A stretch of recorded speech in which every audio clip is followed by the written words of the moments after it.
भारतीय थल सेना के MES विभाग में भर्ती कराने के नाम पर फर्जी नियुक्ति पत्र, कॉल लेटर, गेट पास दे करके युवाओं को, उनके परिजनों को धोखे से उनसे पैसा लिया गया और पैसा लेकर के उनको फर्जी गेट पास लेटर ये सब दे करके वहाँ भेजा गया नासिक। वहाँ जब गए तो पता चला ये गलत है और भारी भरकम वसूली की गई, लगभग हमें लगता है कि सैकड़ों लोगों से। मामला ये है कि हम लोग ठगी का शिकार हुए हैं।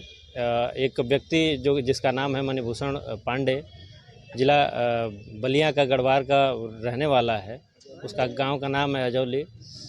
उन्होंने हमसे ज्वाइनिंग लेटर दिया सेना में भर्ती के नाम से, मुझे क्लर्क का पोस्ट बता के, और हम 3.5 लाख रुपए उनको दिए हैं। और बाद में ज्वाइनिंग लेटर हमें फर्जी पकड़ाया। उसके बाद हमारे नाते रिश्तेदार भी हमारे ऊपर भरोसा करके बोले कि हमको भी करवा दीजिए। फिर उनको धीरे धीरे सभी लोग का उसमें प्रोसेस करवाया और बीच में हमें यह आश्वासन मिलता रहा ज्वाइनिंग के बाद भी कि इस डेट में आपको ज्वाइनिंग कराया जाएगा। उसी के बीच में सभी लड़के इसमें फंसते चले गए। लगभग हमारे रिश्तेदार हैं, भाई हैं, पड़ोसी हैं, सगे संबंधी हैं, इसका सब मिला के मतलब बहुत लोग इसमें पीड़ित हैं।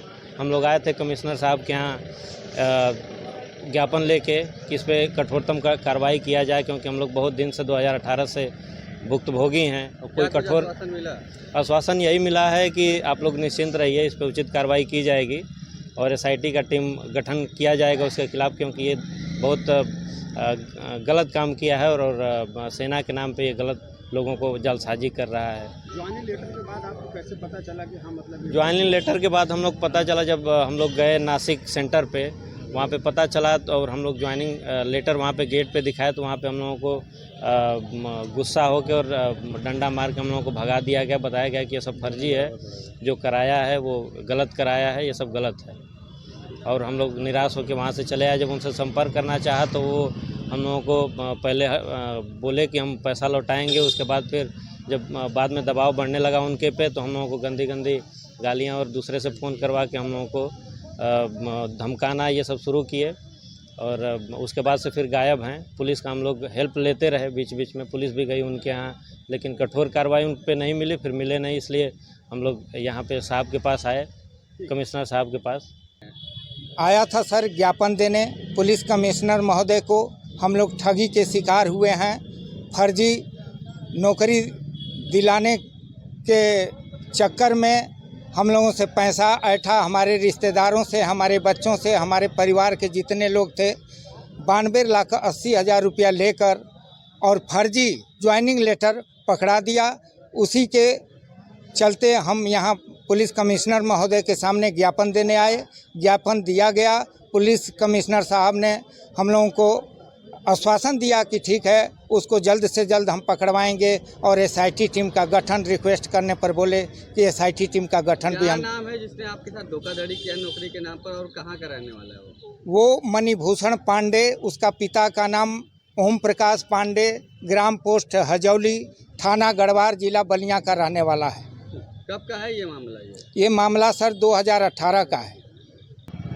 नहीं, ये ठगी के शिकार हुए हैं। भारतीय थल सेना के MES विभाग में भर्ती कराने के नाम पर फर्जी नियुक्ति पत्र, कॉल लेटर, गेट पास दे करके युवाओं को, उनके परिजनों को धोखे से उनसे पैसा लिया गया और पैसा लेकर के उनको फर्जी गेट पास लेटर ये सब दे करके वहाँ भेजा गया नासिक। वहाँ जब गए तो पता चला ये गलत है और भारी भरकम वसूली की गई, लगभग हमें लगता है कि सैकड़ों लोगों से।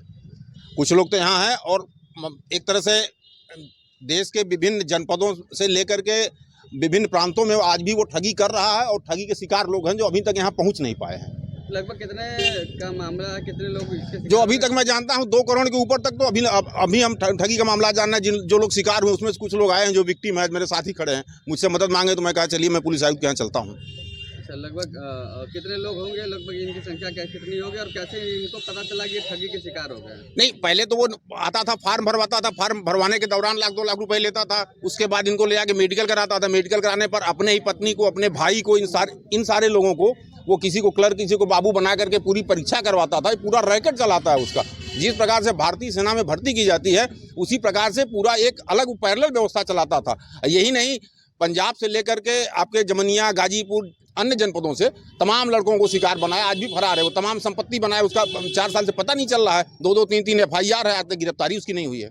पुलिस कमिश्नर की तरफ से क्या आश्वासन मिला? पुलिस कमिश्नर महोदय से मैंने कहा कि सर ये 4 साल से फरार है, आज तक कार्रवाई नहीं हो पा रही प्रमाणिक, उसके विरुद्ध वो SIT टीम गठित की जाए, उसकी गिरफ्तारी सुनिश्चित हो, इनको न्याय मिले, कम से कम कुछ ना हो तो जो उसके अवैध काले कारनामे जो संपत्ति उसने इकट्ठा की है वही बेच के इनका पैसा वसूल हो। उन्होंने कहा ठीक है, मैं SIT टीम गठित करने के लिए कार्रवाई करता हूँ। कितना लाख रुपया लेता था? 3.5 लाख 5 लाख जैसा जो मिल जाए उसको तो पैसे से मतलब था, उसको पैसा से मतलब जिससे जो मिल जाए